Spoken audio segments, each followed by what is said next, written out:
अस्सलामुअलैकुम नाज़रीन। आज का जो हमारा नावल है जा तुझे माफ़ किया, इसका लास्ट पार्ट आपको सुनाने जा रहे हैं। तो नाज़रीन, अगर आपने अभी तक हमारे चैनल को सब्सक्राइब नहीं किया तो प्लीज़ लाजमी सब्सक्राइब कर दीजिए। तुम पर उठे एक एक हाथ को काट डालूँगा मैं।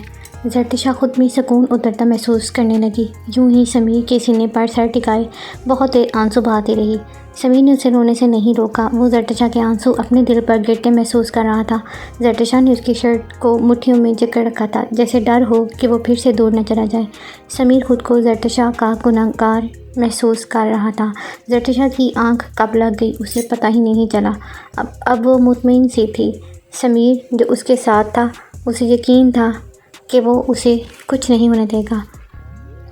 वो सोगी तो समीर ने उसे तकिए पर लटा दिया और खुद खिड़की की तरफ बढ़ने ही लगा था कि ज़रतिशा ने उसका हाथ थाम लिया। उसने मुस्कुराकर ज़रतिशा के माथे पर होंठ रख दिए। एक सुकून सा महसूस हुआ उसके दिल को। वो भी वहीं लेट गया और मुस्कुरा दिया। ज़रतिशा की आंख खुली तो समीर की नज़रें उसी पर जमी थीं। वो सोया ही नहीं, बस ज़रतिशा को सोते देख रहा था। दरवाज़ा खुलने की आवाज़ पर दोनों उठ खड़े हुए।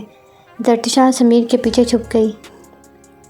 नहीं समीर, तुम छुप जाओ। समीर ने उसके अपनी शर्ट को मुट्ठी में जकड़े हाथ पर अपना हाथ रखकर अपने होने का यकीन दिलाया। अब वक्त आ गया है सामने आने का, समीर मुतमईन सा बोला। कमरे का दरवाज़ा खुला तो खिज़र की बीवी ने दरवाज़ा खोला।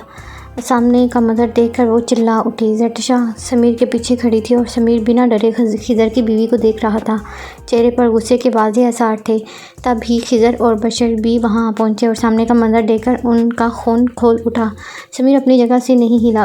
उसकी आंखों में आंखें डाले देखने लगा। तेरी इतनी हिम्मत, हमारे ही घर में खड़ा होकर हमें ही आंखें दिखा रहा है। खिज़र गुस्से से समीर की तरफ बढ़ा। खबरदार, जो एक कदम भी आगे बढ़ाया आपने। समीर की जेब से गन निकालने की देर थी कि खिज़र के बढ़ते कदम वहीं रुक गए।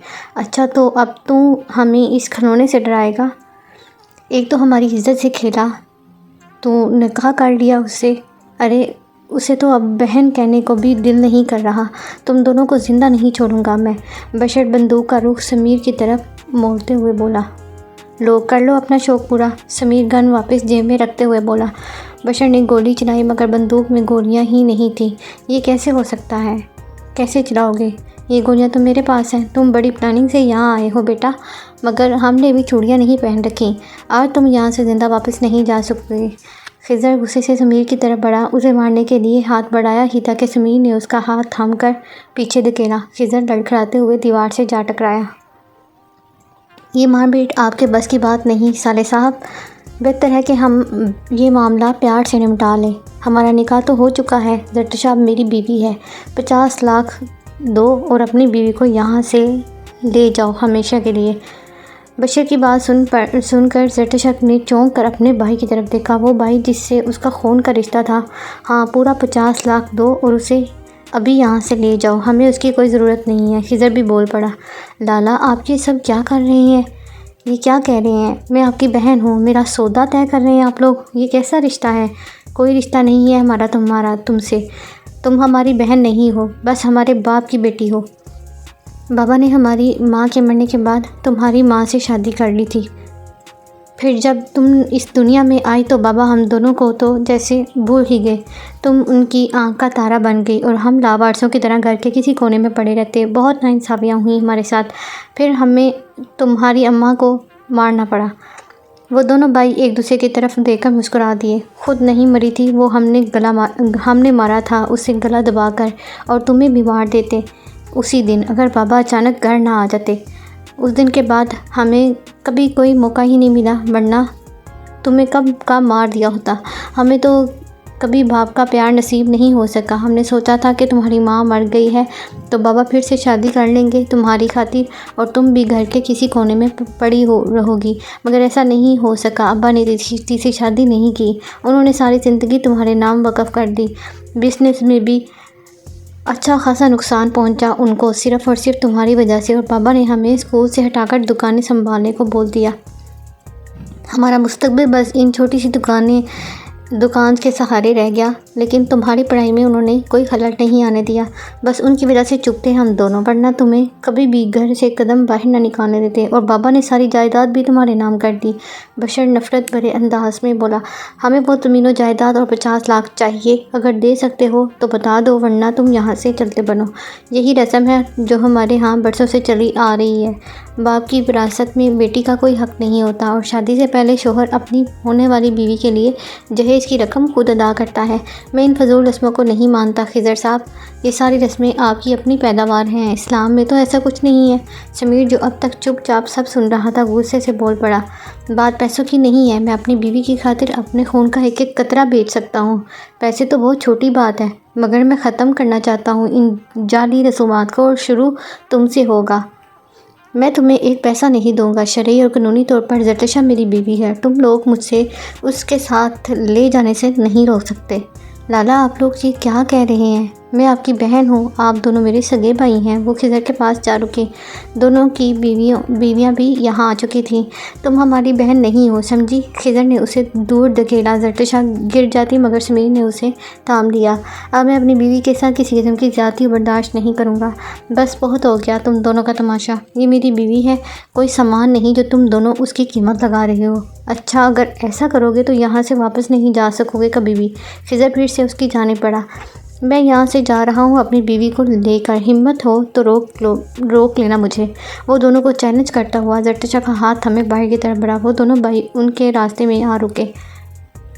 खबरदार, जो यहाँ से जाने की कोशिश की तो जान से मार दूंगा तुम दोनों को। एक बार कह दिया ना कि मेरी शर्तें पूरी करो और शौक़ से अपनी बीवी को यहाँ से ले जाओ। अब समीर से मज़ीद ज़ब्त करना मुश्किल हो चुका था। उसने अपनी शर्ट के बाजू फोल्ड किए और तेज़ी से बशर की जानिब बढ़ा। एक ज़ोरदार मुक्का उसके पेट में मारा, जिस पर वो अपना पेट थामे दीवार से टेक लगाए ज़मीन पर बैठ गया। उसकी बीवी भागती हुई उसके पास आकर चीख पुकार करने लगी। खिज़र गुस्से से समीर की तरफ बढ़ा और समीर भी उतने ही गुस्से से उसकी जानिब बढ़ा। इसे ग्रीबान से थामते उसका सर दीवार में दे मारा। समीर, नहीं छोड़ो लाला को, उनको चोट लग जाएगी। ज़रतशा चिल्ला रही थी, मगर समीर पर उसकी किसी बात का असर नहीं पड़ा।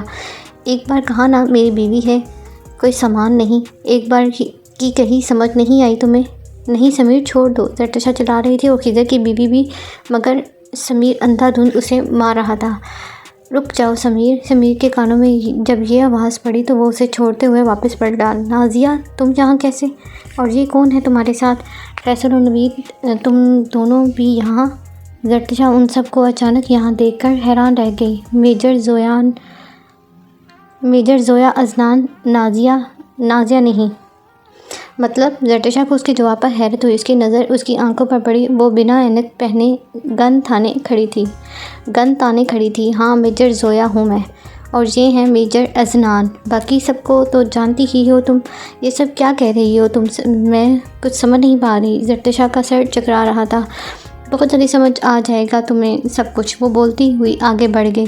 सारा बयान रिकॉर्ड हो चुका है। इन सब की गिरफ्तारी के आर्डर्स आ चुके हैं। बस कुछ देर में पुलिस यहाँ पहुँच जाएगी, जैसे आपको बेहतर लगे मेजर अजान। समीर अपना गुस्सा कंट्रोल करते हुए ज़रतशा की तरफ बढ़ा। तुम ठीक हो? हाँ। ज़रतशा ने सर हाँ में हिला दिया।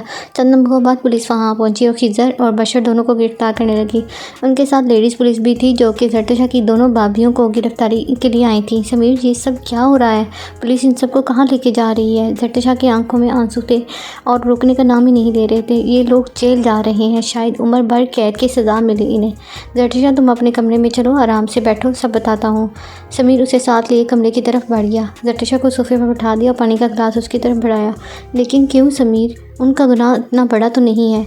उनका गुनाह बहुत बड़ा है ज़रतशा, अभी तुम सच नहीं जानती। वो गिलास वापस मेज़ पर रखते हुए बोला। खुद भी ज़रतशा के पास बैठ गया। तुम्हारे दोनों भाई और भाभियाँ एक बहुत बड़ा गैंग चला रहे थे, जिसमें नौजवान लड़कों और लड़कियों को नशे की लत लगाना और फिर उनसे भी यही काम करवाना, अपने मज़ीद दोस्तों को उस काम पर आमादा करना। कत्ल गारत, लड़कियों की स्मगलिंग और किडनैपिंग, ये सब बहुत अरसे से चल रहा था, मगर तुम्हें कुछ कभी खबर ही नहीं हुई। इन सब में उनकी मदद बासित करता था, जो यूनिवर्सिटीज़ और कॉलेजेस के टीनेजर्स को इन बुरी आदत में डालता, फिर उनसे भी स्मगलिंग करवाता। ये सब क्या हो रहा है समीर? मुझे लगता है मैं आज पागल हो जाऊंगी। एक तरफ रिश्तों का इतना भयानक चेहरा और दूसरी तरफ ये सब, कैसे संभालूंगी मैं ये सब? तुम्हें सब संभालना होगा ज़रतशा। तुम मेजर समीर की बीवी हो, तुम्हें बहादुर बनना होगा पहले की तरह।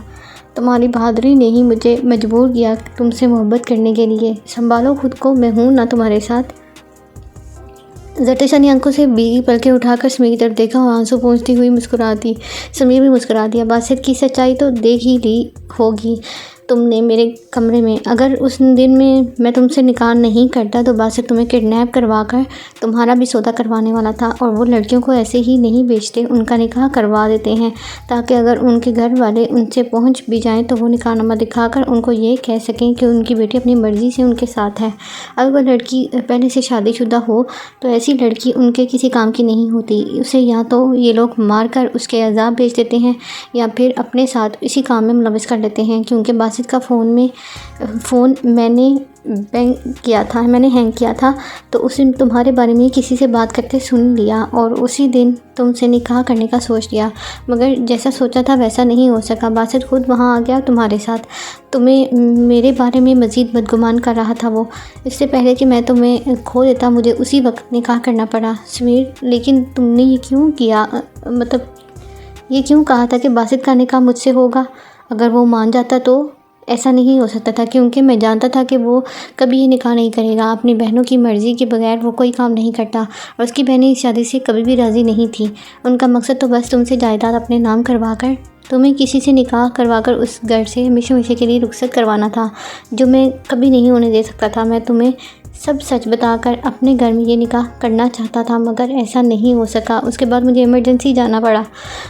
मेरे वहमो गुमान भी नहीं था कि तुम अपने घर वापस चले जाओगी। आखिर एक हफ़्ते बाद मुझे नाजिया, मेरा मतलब मेजर ज़ोया अजनान की कॉल आई और उन्होंने मुझे बताया तुम्हारे बारे में।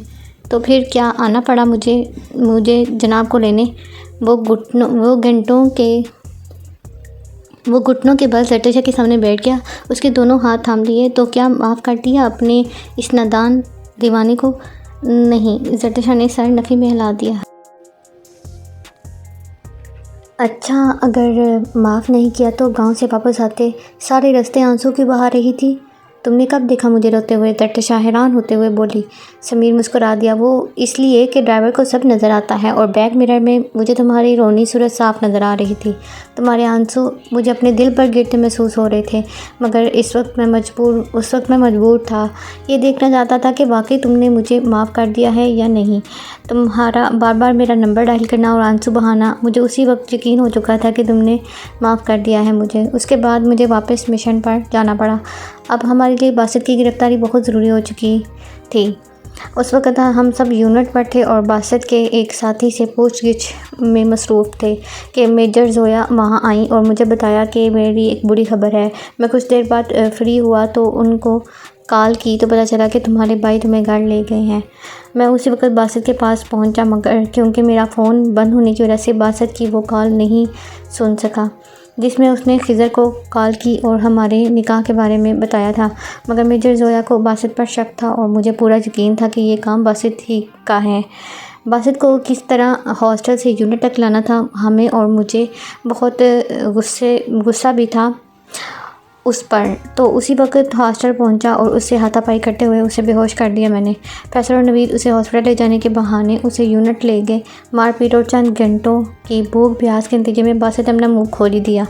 खिज़र बशर और अपनी दोनों की सारी पोल उसने खुद खोल दी। हमारा प्लान था कि सुबह आने का, मगर मैं सुबह तक इंतज़ार नहीं कर सकता था तो रात ही आ गया तुम्हारे पास।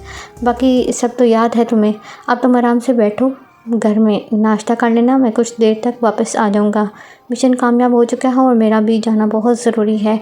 वो ज़रतशा को हैरान करते हुए कमरे से बाहर निकल गया।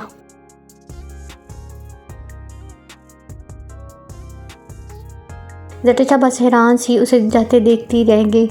उसके तो वहमो गुमान में भी नहीं था कि उस वक्त समीर गाड़ी चला रहा था। चुटकी बजने की आवाज़ पर ज़रतशा ने चौंक कर ऊपर देखा। समीर फिर से उसके सामने था। मैंने कहा था कि नाश्ता करो और तुम अभी तक यहीं बैठी हो। मैं बस जा रही थी। ज़रतशा उठकर बाहर कमरे की तरफ बढ़ी। समीर ने उसे बाजू से थाम कर रुख अपनी जानिब किया। मैं हमेशा साथ हूँ तुम्हारे।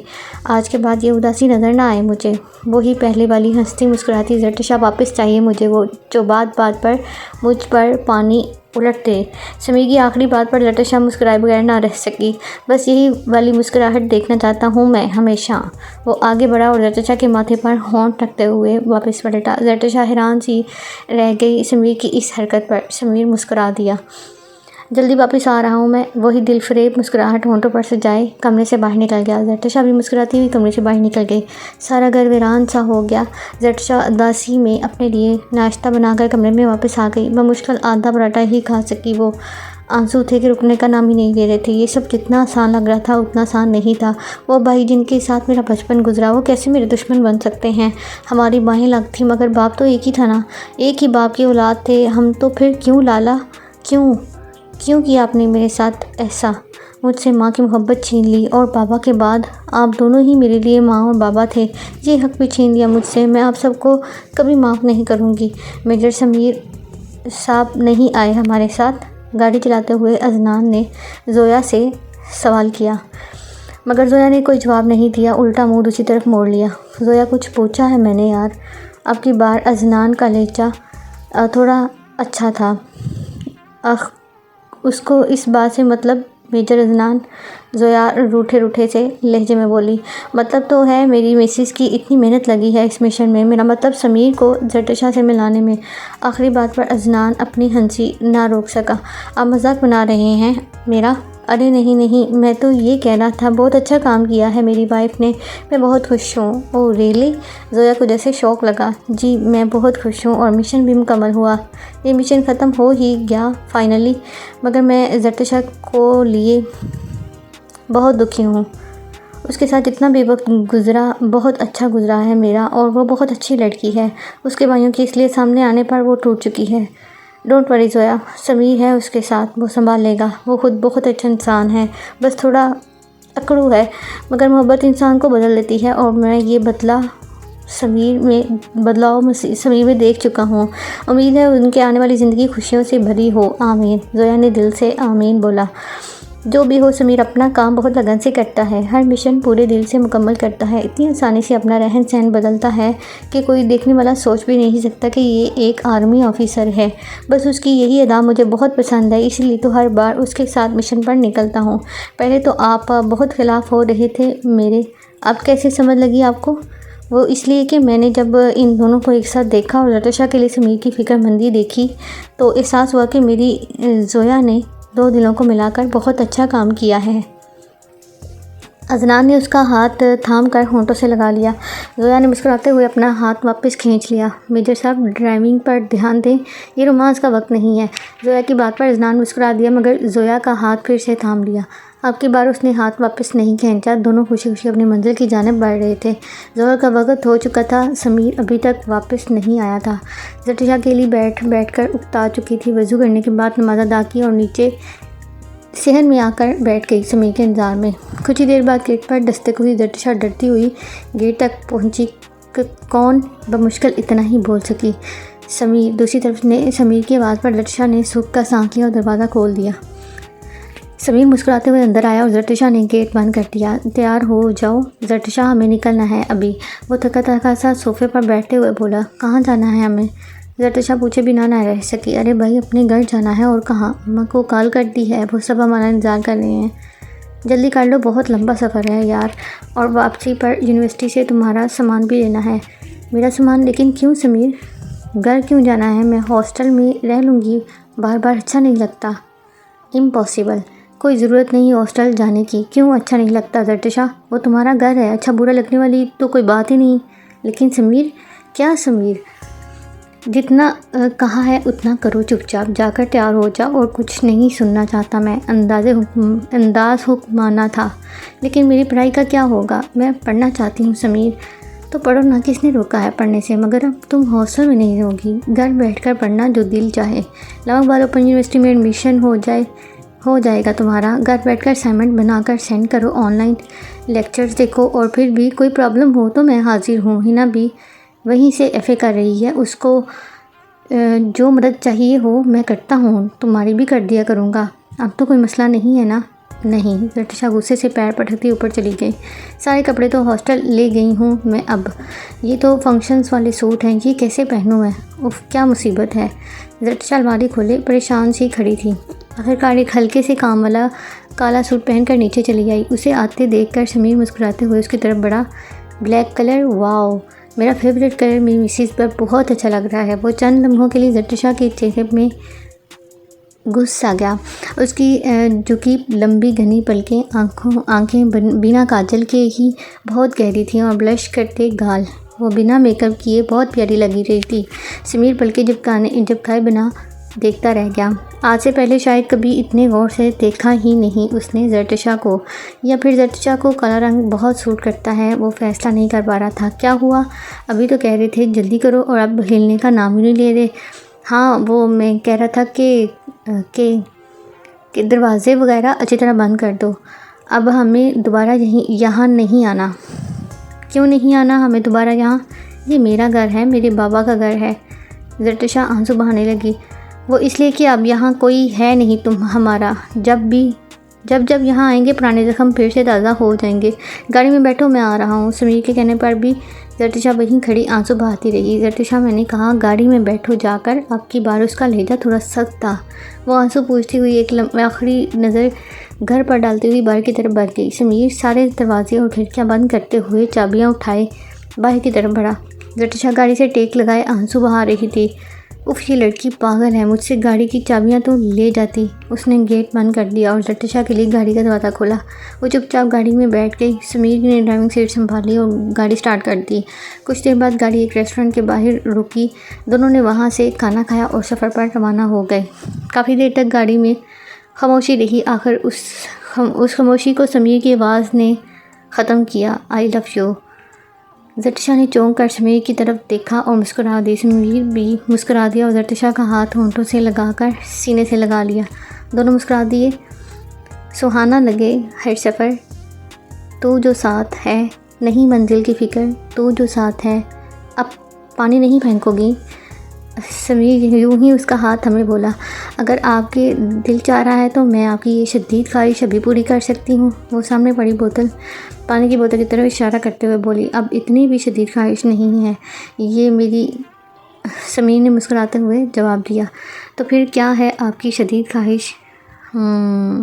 मेरी शदीद ख्वाहिश, मेरी ख्वाहिश है कि यूं ही तुम्हारा हाथ थामे लंबे सफ़र पर चलता जाऊं और ज़िंदगी के लम्हे खूबसूरत बनते जाएं। बस तुम हो और मैं हूँ और ये तन्हा रास्ते हों। इतनी मोहब्बत करते हैं मुझसे तो अब तक मुझे तंग क्यों कर रहे थे आप? तुमने मुझे आप कहा? समीर बहुत शॉक्ड हुआ। जी, अब मुझे शर्मिंदा तो ना करें। वो मुँह दूसरी तरफ मोड़ते हुए बोली। लेकिन तुम मुझे आपके बजाय तुम भी कह सकती हो। लेकिन आपने ही तो कहा था कि आप कहूँ। अब कह रहे हो तुम कहूँ। हाँ, तो अब भी मैं ही कह रहा हूँ। तुम्हें जैसे अच्छा लगे बोला करो। मैं तुम पर कोई पाबंदी आयद नहीं करना चाहता। मोहब्बत गुलामी नहीं बल्कि आज़ादी का नाम है। मैं उन शोरों में से नहीं हूँ जो अपनी बीवी पर पाबंदियाँ लगाते हैं, ये नहीं करना, वो नहीं करना, वगैरह वगैरह। मैं चाहता हूँ तुम मुझे दिल से अपनाओ, खुद को मेरी मानत समझकर गैर नज़रों से खुद को बचाओ और बस मुझसे मोहब्बत करो। तुम और आप कहने से मुझे फ़र्क नहीं पड़ता, जैसे दिल चाहे मुझे पुकारो। लेकिन मैं चाहती हूँ कि आप मुझ पर पाबंदियाँ लगाएं। शोहर की इज़्ज़त करना, उसकी हर बात मानना, खिदमत करना, अच्छे बुरे हर तरह के हालात में अपने शोहर का साथ देना, उसकी खुशी में खुश, गम में उसका हौसला बनना, ये सब तो मेरे फ़राइज़ हैं। समीर ने अचानक गाड़ी को ब्रेक लगाई। जरतिशा, मुझे यकीन नहीं हो रहा कि ये सब तुम बोल रही हो। मतलब वो जरतिशा जो हर वक्त लड़ने को तैयार रहती थी, वो इतनी बड़ी बड़ी बातें करना कैसे सीख गई? जरतिशा मुस्कुरा दी। आप गाड़ी स्टार्ट करें, मैं बताती हूँ। हाँ ज़रूर। समीर ने मुस्कुराते हुए गाड़ी स्टार्ट कर दी। जब मैं सेकंड ईयर में थी तो मेरी एक क्लास फेलो थी। वो बाया पहन कर आती थी, यहाँ तक कि हाथों पर ग्लव्स पहनती थी और पाँव में सॉक्स। हर फ्रेंड्स अक्सर उसे तंग करती थी जब वो हमारी दोस्त नहीं थी। हम उसे अक्सर उसके बाया पहनने की वजह से तंग करती थी। एक दिन वो लाइब्रेरी में अकेली बैठी थी कि हम सारी फ्रेंड्स लाइब्रेरी पहुंची। उस वक़्त उसने चेहरे से निकाब हटा रखा था और हमारा ये गुमान था कि वो एक बदसूरत लड़की है, इसलिए खुद को छुपाए रखती है। हम तो बस उसे देखती ही रह गई। वो बहुत प्यारी थी, इतनी प्यारी कि जितना भी हम सोच भी नहीं सकते थे। वो हमें देखकर मुस्कुरा दी और हमें अपने साथ बैठने को कहा। हम सब हैरान हुए कि हमने आज तक कभी उससे अच्छा बर्ताव नहीं किया, फिर भी वो मुस्कुरा रही थी। उसने किताब बंद कर दी और हमारी तरफ मुतवज्जो हो गई। मैं जानती हूँ आप सब के जहन में कई सवाल हैं मेरे लिए, अगर कुछ पूछना चाहें तो पूछ सकती हैं। आप इतनी प्यारी हैं तो फिर आप पर्दा क्यों करती हैं? मैंने वही सवाल किया जो उस वक़्त मेरे जहन में था। मेरे सवाल पर वो मुस्कुरा दी। मैं पर्दा इसलिए करती हूँ क्योंकि मैं प्यारी हूँ, मैं किसी की अमानत हूँ और मैं नहीं चाहती कि किसी गैर मर्द की नज़र मुझ पर पड़े और अमानत में ख़यानत हो जाए। हमारी समझ में तो कुछ नहीं आया। हमने नासमझी से उसकी तरफ देखा। किसकी अमानत हैं आप? मेरे सवाल पर वो फिर से मुस्कुराती। मैं अपने शोहर की अमानत हूँ, उनके सिवा मुझे कोई ना देखे, यही मेरा फ़र्ज़ है और ये अल्लाह का हुक्म है। शोहर की खिदमत करना, शोहर की हर बात मानना और हर तरह के अच्छे बुरे हालात में उनका साथ देना, उनकी खुशी में खुश और गम में हौसला बनना, ये मुझ पर फ़र्ज़ है, वरना मैं खसारे में हूँ। अल्लाह ने मेरे शोहर को मेरा हाकिम बनाया है और मुहाफ़िज़ भी। अल्लाह की रज़ा में खुश हूँ मैं। वो हम सबको हैरान छोड़कर निकाब ठीक करती हुई लाइब्रेरी से बाहर निकल गई। उस दिन तो मुझे उसकी बात का मतलब समझ नहीं आया, मगर आज समझ आ गया शोहर का क्या मुकाम है। इसका मतलब अब तुम मुझ पर पानी नहीं फेंकोगी? समीर के सवाल पर लतिशा को हैरत हुई कि मैंने इतनी अच्छी बात बताई है और उसकी सुई अभी तक पानी पर ही अटकी है। उफ मेरे खुदा, उसका दिल चाहा सामने पड़ी बोतल खुद पर ही उल्ट ले। ज़रूरत पड़ने पर मैं ये हरबा भी इस्तेमाल कर सकती हूँ। कोई किसी खुशफहमी में ना रहना तुम। मेरा मतलब आप, मतलब ये कि तुम नहीं बदलने वाली। समीर ने अफसोस से सर हिलाया। मैं कोशिश करूँगी खुद को बदलने की, वो समीर के हाथ पर अपना हाथ रखते हुए बोली। समीर को एक खुशगवार सा एहसास महसूस हुआ। वो अपने पर मौजूद ज़रतुशा का हाथ देखकर मुस्कुरा दिया। लेकिन अगर मैं चाहूँ कि तुम खुद को ना बदलो, मेरे लिए वैसी ही रहो जैसी तुम हो। मैंने तुम्हारी इन्हीं आदतों की वजह से तुम्हें पसंद किया है। जो लड़की किसी गैर मर्द की अपनी तरफ बढ़ते कदम रोक सकती है, वो अपने महरम रिश्तों से बहुत मोहब्बत करती है। वो दिन जब हम पहली दफ़ा मिले थे कैंटीन में, जब तुमने मुझ पर जूस गिराया था, और फिर उसके बाद जब मैंने तुम्हारी तरफ दोस्ती का हाथ बढ़ाया तो तुमने साफ इनकार कर दिया। मैं उस दिन से तुम्हारे आसपास रहने लगा कि शायद तुम्हारे दिल में मेरे लिए कोई नरम गोशा पैदा हो, मगर नहीं, तुम नहीं बदली। फिर वो चूड़ियाँ। समीर खामोश हो गया। ज़रतुशा के चेहरे पर उदासी छा गई। आई एम सॉरी, वो शर्मिंदा सी बोली। नहीं, सॉरी नहीं बोलना आइंदा। उस दिन मैं बहुत परेशान था कि इसका कोई सिरा हाथ लग नहीं रहा था। ऊपर से तुम मुझ पर टप चुकी थी। वो लंबे बाल मुझे उस मिशन के लिए बढ़ाने पड़े थे। एक तरफ फ़र्ज था और दूसरी तरफ मोहब्बत। खैर, मैंने बाल कटवा दिए क्योंकि तुम्हें पसंद नहीं थे। फिर कुछ दिन में यूनिवर्सिटी नहीं आ सका मसरूफियात की वजह से। जब यूनिवर्सिटी आया तो तुम गेट के पास ही नज़र आ गई। पहले सोचा तुमसे बात करूं, फिर सोचा नहीं, थोड़ा रोब तो दिखाना पड़ेगा, मगर नहीं। जब तुम्हें लाइब्रेरी में जाते देखा तो पागल दिल के हाथों मजबूर मैं भी पीछे पीछे चल दिया। तुमने फिर से मुझे गलत समझा। मैं तो तुमसे बात करना चाहता था कि हमारी निकाह की, मगर ये मुमकिन नहीं हो सका। ये सफ़र बहुत खूबसूरत था मेरे लिए। मोहब्बत का एहसास बिल्कुल नया था मेरे लिए, वरना मैं बहुत खुदगर्ज सा इंसान हुआ करता था। तुम्हारी मोहब्बत ने मुझे बदल डाला। मैं किसी भी सूरत तुम्हें खोना नहीं चाहता था, इसीलिए इतना बड़ा कदम उठाना पड़ा। हर मुश्किल के बाद आसानी होती है, और देख लो, इतनी मुश्किलात के बाद आखिर तुमने मुझे कबूल कर ही लिया। बस इसी तरह मेरा एतबार करना, हालात चाहे जैसे भी हों। बस इतना याद रखना कि ये बंदा बस तुम्हारा है, बस ज़रतुशा खान का। ज़रतुशा ने मुस्कुराते हुए समीर के कंधे पर सर रख दिया। यूं ही बातें करते करते सफ़र कट गया। वो दोनों घर पहुँचे तो हर तरफ अंधेरा छा चुका था। उन दोनों का इस्तकबाल बहुत खुशदिली से किया गया। ज़रतुशा को ऐसे महसूस हो रहा था जैसे वो किसी रियासत की शहज़ादी हो। आज सारा खाना ज़रतुशा की पसंद का बना हुआ था।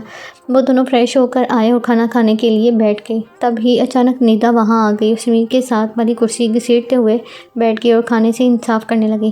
ज़रतुशा को निदा का यहाँ आना बिल्कुल अच्छा नहीं लगा, और समीर भी तो उसके साथ हंस कर बातें कर रहा था। ज़रतुशा करती भी तो क्या, बेदिली से खाना खाया और अपने यानी समीर के कमरे की तरफ बढ़ गई। थक चुकी थी इतने लंबे सफ़र से, तकिया दुरुस्त करते हुए लेट गई, मगर समीर का निदा के साथ बातें करते हुए मुस्कुराता चेहरा आंखों के सामने मंडलाने लगा। नहीं, मुझे ऐसा नहीं सोचना चाहिए समीर के बारे में।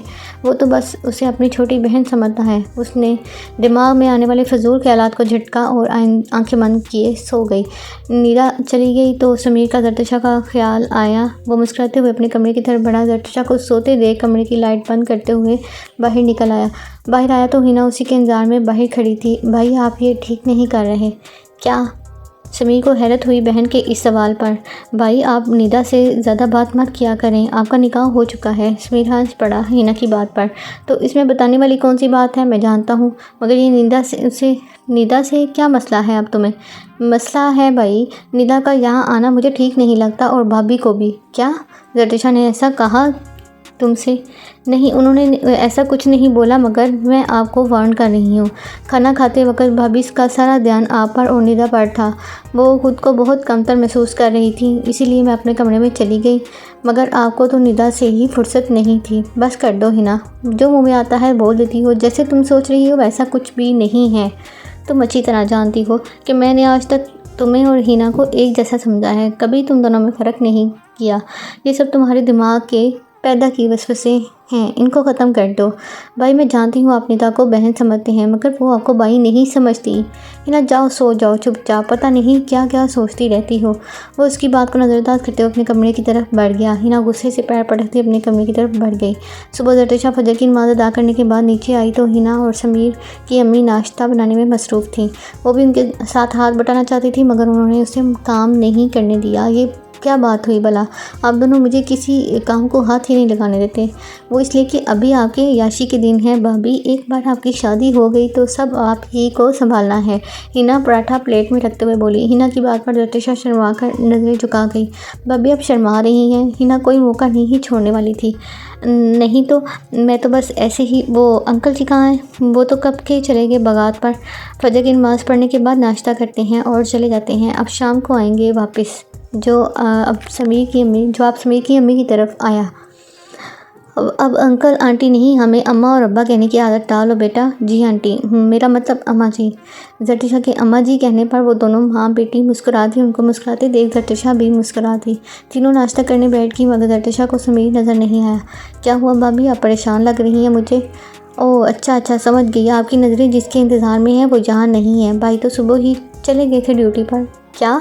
मुझे तो बताया ही नहीं कि वो सुबह चले जाएंगे। वो जरतुशा को हैरत हुई। ओह, ये तो बुरा हुआ। समीर को तुम्हें बताकर जाना चाहिए था। क्यों? सही कहा ना मैंने ताईजान। ये निदा थी जो सुबह सुबह यहाँ आ टपकी। मुझे तो बताया था उसने कल रात, मगर कमाल है अपनी बीवी को नहीं बताया। जले पर नमक छिड़क रही थी वो। तुम फिक्र मत करो बेटा, समीर ऐसा ही है, कब आ जाए कब चला जाए कुछ पता नहीं होता। शायद जल्दी में बताना भूल गया होगा। तुम नाश्ता करो, आराम से आ जाएगा जल्दी। वो निदा की बात नज़रअंदाज करते हुए बोली। जरतुशा बस फीका से मुस्कुरा दी और नाश्ता करने में मसरूफ़ हो गई। अरे हिना, अम्मी से नहीं मिलवाओगी अपनी भाभी को? हिना ने निदा के अल्फाज दोहराए। हाँ, मेरा मतलब हमारी एक ही बात है। हिना, नाश्ता करने के बाद ले जाओ भाभी को चची से मिलवाने। हिना ने सर हिला दिया। वो तीनों नाश्ता करने के बाद घर के दरमियानी रास्ते से घर की दूसरी तरफ बढ़ गईं। सामने एक खतून बैठी थी सोफे पर। सलाम चची जी, ये जरतुशा है, समीर भाई की दुल्हन। हिना ने बहुत अच्छे अंदाज में जरतुशा का तारुफ कराया। अस्सलाम वालेकुम। जरतुशा ने उनको सलाम किया। वो पहले तो जरतुशा को सर से पाँव तक देखती रहीं, फिर हंस दी। ये तो पठानी लग रही है मुझे। जी चची, ये पठान ही हैं, बहुत प्यारी हैं मेरी भाभी। लेकिन मैंने तो सुना है कि पठान बहुत गैरतमंद होते हैं। उसने अपने माँ बाप का नाम मिट्टी में मिला दिया है और कैसी बेशर्मी से फिर रही है। चची, आप कैसी बातें कर रही हैं? हिना ने टोका, मगर उन पर कोई असर नहीं हुआ।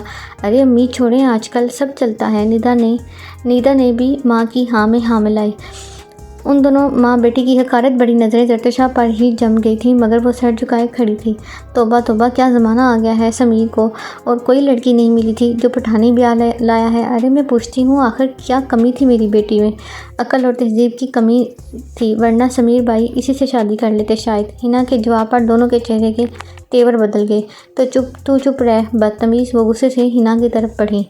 मैंने कुछ गलत तो नहीं कहा?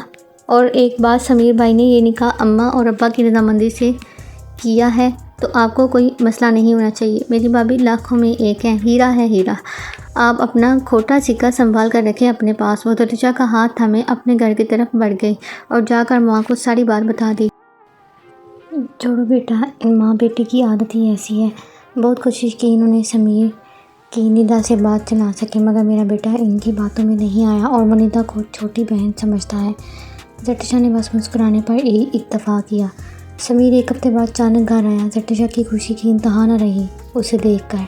सबके चेहरे खुशी से खिल उठे। उस दिन वाली बात का किसी ने कोई जिक्र नहीं किया घर में। अलबत्ता समीर के अब्बा ने वलीमे के एक फ़ंक्शन का ऐलान कर दिया ताकि सबको उनकी बहू से मिलवाया जा सके और दोनों की हंसी खुशी अपनी ज़िंदगी गुजार सकें। हिना की खुशी का तो कोई ठिकाना ही नहीं था। अपने भाई को दूल्हा बने देखने की उसकी ख्वाहिश पूरी होने जा रही थी। आज दोनों का मेहंदी का छोटा सा फंक्शन घर में ही अरेंज किया गया था।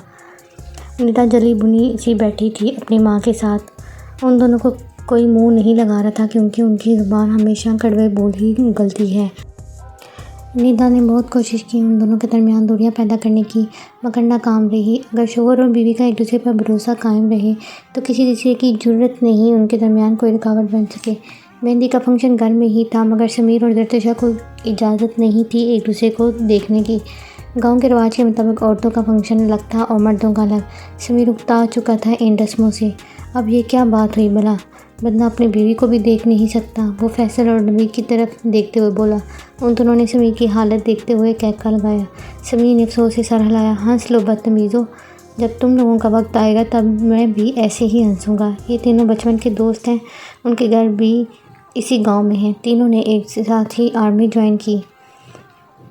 वो एल्बम जो जट्टिशा को समीर के खुफिया कमरे से मिला था उसमें इनके बचपन से लेकर आर्मी ज्वाइनिंग ट्रेनिंग वगैरह की पिक्स थी। इस कमरे में जट्टिशा और समीर की बहुत सारी तस्वीरें दीवारों पर चस्पा थी।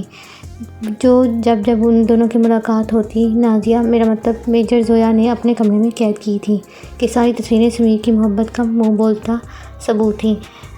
जोया वो तस्वीरें समीर को बेचती रही और वो मजाक में जट्टिशा से मोहब्बत कर बैठा। दूसरी तरफ आफिया और नीलम भी जट्टिशा को तंग करने में मसरूफ़ थी। हंसी खुशी खुशियों के ये रात अपने अख्ताम को पहुंची, मगर समीर की जट्टिशा को देखने की ख्वाहिश दिल ही दिल में रह गई। खैर, अगले दिन समीर दूल्हा बना बहुत जच रहा था। पैंट कोट पहने वो बहुत अच्छा लग रहा था। उसके अम्मा अब्बा तो बलाएं दिए नहीं थक रहे थे और हिना की खुशी का कोई ठिकाना ही नहीं था। बारात हाल पहुंची। समीर स्टेज पर बड़ा जमा हो चुका था, मगर उसकी नज़रें बस जट्टिशा की इंतज़ार में थी। जट्टिशा को स्टेज की तरफ आते देख समीर के चेहरे पर उदासी छा गई क्योंकि जट्टिशा ने चेहरा घूंघट में छुपा रखा था। जट्टिशा को स्टेज की तरफ बढ़ते देखा तो उसने आगे बढ़कर उसकी तरफ हाथ बढ़ाया। जट्टिशा ने समीर के हाथ पर हाथ रखा और उसके साथ रुकी। समीर की अम्मी उनके पास आई और दोनों को बैठने को बोला। दोनों बैठ गए और गिफ्ट्स का दौर चला। उसके बाद खाने का दौर चला और फिर रुखसती का वक्त आ पहुंचा। जट्टिशा को शिद्दत से अपने बाबा और भाइयों की याद आई, मगर वक्त बहुत आगे बढ़ चुका था। रिश्ते बहुत पीछे रह चुके थे। बस बेबसी ही बाकी थी। वो बस दिल ही दिल में आंसू बहाती रही क्योंकि वो नहीं चाहती था कि उसके रोने की वजह से समीर या फिर घर वाले उदास हों। यादों के समुद्र से बाहर तब निकली जब समीर ने गाड़ी का दरवाज़ा खोलते हुए उसकी तरफ हाथ बढ़ाया। उसने वो हाथ मजबूती से थाम लिया। अब यही सहारा था जिसके साथ ज़िंदगी गुजारनी थी उसे। जट्टिशा को हिना उसके कमरे में छोड़ आई। वो बहुत देर तक समीर का इंतजार करती रही, मगर वो कमरे में नहीं आया। अब वो घूंघट में नहीं हटा सकती थी और सो भी नहीं सकती थी। आखिर 1 घंटे बाद वो अपने कमरे में दाखिल हुआ। अलमारी से ट्राउज़र टी शर्ट निकालते हुए वॉशरूम की तरफ बढ़ गया। चेंज करने के बाद आराम से बेड की दूसरी तरफ तकिया दुरुस्त करते हुए लेट गया। जट्टिशा को मुकम्मल नज़रअंदाज किए हुए था वो। जट्टिशा जो पहले से ही दुखी थी, समीर का रवैया देखकर वो मज़ीद दुखी हो गई। उसे समझ नहीं आ रहा था कि आखिर हुआ क्या है, समीर को क्यों कर रहा है वो ऐसा। आखिरकार उसने हिम्मत की और समीर के कंधे पर हाथ रखा, जो समीर ने तेज़ी से हटा दिया। समीर, आखिर हुआ क्या है? आप क्यों नाराज़ हैं मुझसे? जट्टिशा बस रोने को तैयार थी। समीर टस मस नहीं हुआ। तो फिर ठीक है, जैसे आपकी मर्ज़ी। जा रही हूँ मैं चेंज करने। एक तो आपके लिए इतने हैवी कपड़े पहनने तैयार हुई हूँ, मगर आपको परवाह ही नहीं। वो अपना भारी लहंगा संभालती हुई अलमारी की तरफ बढ़ी। थोड़ा सा घूंघट उठाया और अपना एक जोड़ा निकाला। जैसे ही पलटी, समीर उसके पीछे ही खड़ा था। एकदम पलटने पर जट्टिशा का पाँव लहंगे में अटका। वो गिरते गिरते बची। समीर को कंधों से थाम रखा था उसने और आंखें बंद कर रखी थी। घूंघट फिर से नीचे गिर चुका था। समीर ने दोनों हाथ आगे बढ़ाए और घूंघट उठा दिया। ज़रतिशा नज़रें झुका गई। समीर की नज़रें उसके चेहरे पर जम सी गईं। वो बिना पलकें झपकाए उसे देखने लगा। क्या है, अब ऐसे क्या देख रही हैं? जाने दे, मुझे चेंज करना है। और वो नाराज़गी से वॉशरूम की तरफ बढ़ी, मगर समीर उसके रास्ते में आ रुका। बहुत तड़पाया है तुमने, अब जी भरकर देख तो लेने दो मुझे। कल से तरस गया हूँ तुम्हारा चेहरा देखने को, मगर अब समझ आ गई है क्यों कहते हैं कि सब्र का फल मीठा होता है। लुकिंग सो प्रीटी, मध्यम आवाज़ में ज़रतिशा के कान में मसलता वो उसके दिल की धड़कन में हलचल मचा गया था।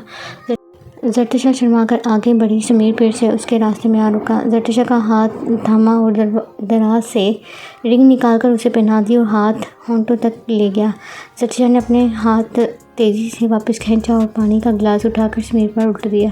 वो बस सदमे की हालत में कभी ज़रतिशा को और कभी अपने कपड़ों को देखता। ज़रतिशा, ये क्या है यार, कम से कम आज के दिन तो छोड़ देती। समीर मुस्कुराए बिना न रह सका। समीर के मुस्कुराने पर ज़रतिशा भी मुस्कुरा दी। आप मुझे तंग कर रहे थे इसीलिए ऐसा किया। अब इसमें तंग करने वाली कौन सी बात थी यार, अंगूठी ही तो पहना रहा था, मुंह दिखाई का तोहफा। वो बोलते हुए आहिस्ता आहिस्ता कदम उठाता ज़रतिशा के करीब आ पहुंचा। उसे बाजू से थामते हुए अपने करीब लाया और उसके माथे पर होंठ रख दिए। बेकरार धड़कनें हैं, तू जरा दो सीने पे सर तो करार उनको मिल जाए। ज़रतिशा ने पुरसकून होकर अपने हमसफ़र के सीने पर सर रख दिया। एक खूबसूरत ज़िंदगी का आगाज़ हुआ। मोहब्बत करने वालों को उनकी मोहब्बत मिल ही जाती है, अगर मोहब्बत में खलूस हो, वरना मोहब्बत बस नाम ही की रह जाती है। सुबह ज़रतिशा नमाज अदा करने के बाद नीचे आ गई। समीर भी नमाज अदा करके वापस आ गया। सब ने एक साथ नाश्ता किया। सारे मेहमान रात को ही जा चुके थे। सबके चेहरों से खुशी झलक रही थी। नाश्ता करने के बाद समीर अपने कमरे में चला गया और ज़रतिशा को भी कमरे में आने का इशारा कर दिया। अलमारी से एक फ़ोन निकाल कर ज़रतिशा की तरफ बढ़ाया। ये फ़ोन कल रात देना याद ही नहीं रहा मुझे, उसे हमेशा अपने पास रखना। मुझे अभी जाना होगा, जल्दी वापस आऊँगा। ड्यूटी का वक्त शुरू हो चुका है, जा रहा हूँ एक नई मिशन पर। दुआ करना कामयाबी हासिल हो। आमीन। मैं आपके फ़र्ज़ के रास्ते में कभी रुकावट नहीं बनूँगी। मुझे फ़ख्र है कि मैं एक आर्मी ऑफिसर की बीवी हूँ। वो समीर के दोनों हाथ आँखों से लगाते हुए बोली। समीर ने आगे बढ़कर उसके माथे पर प्यार की मोहर सबत की और कमरे से बाहर निकल गया। ज़रतिशा को एक मुकम्मल घर मिल गया। हिना की सूरत में छोटी बहन और माँ बाप जैसे सास ससुर मिल गए। इन सबसे ज़्यादा उसे चाहने वाला शौहर मिला, जो उसके लिए किसी नेमत से कम नहीं था।